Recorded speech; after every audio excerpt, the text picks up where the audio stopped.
God uses this in this little detail. But why is he our example of grace? Let me just think about this.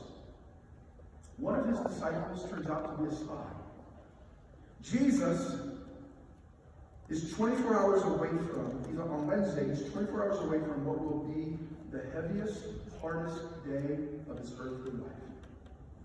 He's going to be in the Garden of Gethsemane sweating great drops of blood, literally knocking on death's doorstep.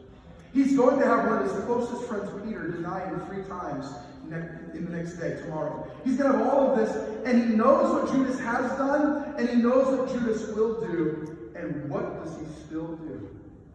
He still invites Judas to the Last Supper. He still invites Judas to be with him. And I don't know, but that it might have been one final act of grace. Judas, I know what you're planning, and I know what you're plotting, but maybe Judas had an opportunity to change his mind, to change. I don't know that, but what we see here is unbelievable grace. He invites Judas to the table in spite of what he knows he will do. What grace? Look at verse number 17, please. Now the first day of the feast of unleavened bread, the disciples came to Jesus, saying, and now we're moving into Thursday, saying unto him, where wilt thou that we prepare for thee to eat the Passover? And he said, go into the city to such a man, and say unto him, the master saith, my time is at hand, I'll keep the Passover at thy house with my disciples. And the disciples did as Jesus had appointed them, and they made ready the Passover. So what happens? Wednesday we don't see much.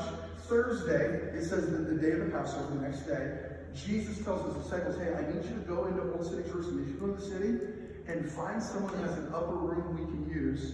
I'm going to have one last dinner with you. We call it the Last Supper. It's that famous painting that maybe some of you had in your house growing up, maybe, and that famous artist rendering of the Last Supper and Jesus around the table with his disciples. There's some biblical and historical things not totally accurate with that painting, but that's kind of a painting that all of us think of. This is what's happening. He says, I need you to go find and borrow somebody's upper room, so they go out. And this is sometimes referred to as Maundy Thursday, M-A-U-N-D-Y. Why is that? It comes from the Latin word mandatum. That is where we get our word mandate, command, or commission. I'm going to explain to you in a minute why it's called that, why that Latin word mandate or command, why it's called that on Thursday. But to get there, hold your hand here. We're going to go over 3 books over to John.